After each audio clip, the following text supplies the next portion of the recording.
Bonjour, chers entrepreneurs restarters, je m'appelle François Milis, j'ai 55 ans. J'ai travaillé 25 ans dans la coopération au développement, je suis ingénieur agronome de formation. Et depuis toujours, ma passion a été d'essayer de comprendre ce qui met une personne en mouvement. Comment aider quelqu'un, une personne ou un peuple ou une culture ou un ensemble humain, un groupe humain, à valoriser ses potentiels et à les mettre au monde dans un projet concret. Et donc maintenant, je me retrouve formateur auprès de Restart. Et ma passion, c'est justement d'accompagner maintenant ces entrepreneurs à rebondir et à retrouver un meilleur alignement pour éviter surtout qu'ils ne répètent dans un autre projet les mêmes contextes qui mènent à la même faillite que ceux qui l'ont mené à la faillite actuelle. Et donc j'ai proposé à Restart d'organiser 3 jours de formation. Le premier jour, il a pour but de travailler sur votre préférence cérébrale, c'est-à-dire vos modes de pensée. Mieux se connaître pour développer son projet.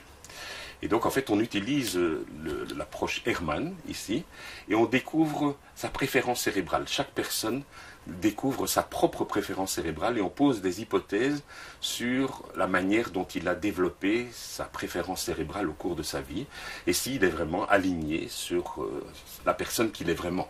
L'important n'est pas ce qu'on a fait de toi, c'est ce que tu fais de ce qu'on a fait de toi, dit Jean-Paul Sartre. Mais l'enjeu, c'est de savoir est-ce que vous avez pu exprimer au cours de votre vie pleinement la personne que vous êtes.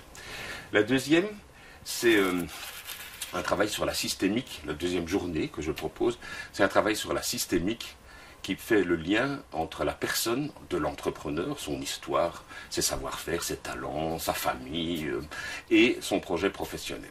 Et donc ça s'appelle trouver sa voie en développant des attitudes adaptatives. Et l'idée, c'est de mettre dans l'espace son projet professionnel et voir où sont les lieux qui posent problème, où est-ce qu'il y a des tensions, où est-ce qu'il y a des accrochages, et comment optimiser, comment changer la configuration dans l'espace de son projet pour mieux optimiser la réalisation, la mise en œuvre de son projet. Donc finalement, de faire de chaque obstacle, de chaque difficulté, l'occasion d'un apprentissage pour mieux réaliser son projet. Alors l'outil que j'utilise, c'est les constellations systémiques et organisationnelles que j'applique ici à ce projet Restart. Et la troisième journée, c'est une journée sur la psychogénéalogie, l'empreinte familiale dans le projet professionnel. Quels sont les gens qui vous ont donné la vie, quelle est leur histoire, quels sont les talents, les savoir-faire, les métiers, les capacités qu'ils avaient, est-ce qu'ils ont eux-mêmes vécu des faillites, est-ce qu'ils ont vécu de grands stress qui pourraient, par mémoire transgénérationnelle, vous amener aujourd'hui à avoir certaines difficultés que vous répétez dans votre projet professionnel. Et au travers de ce programme de 3 jours, qui ne va pas, soyons clairs, résoudre tous vos problèmes, mais qui va quand même vous ouvrir de nombreux espaces pour vous poser des questions sur les dynamiques répétitives que vous pouvez vivre et sur la personne qui cherche à s'exprimer pleinement en vous-même et dans vos projets.